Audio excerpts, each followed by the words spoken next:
أعوذ بالله من الشيطان الرجيم. بسم الله الرحمن الرحيم. والسماء ذات البروج واليوم الموعود وشاهد ومشهود.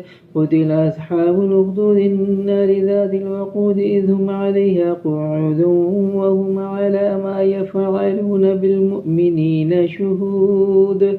وما نقموا منهم إلا أن يؤمنوا بالله العزيز الحميد الذي له ملك السماوات والأرض والله على كل شيء شهيد.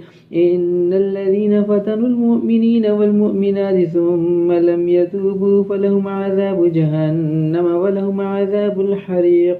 إن الذين آمنوا وعملوا الصالحات لهم جنات تجري من تحتها الأنهار ذلك الفوز الكبير. إن بطش ربك لشديد.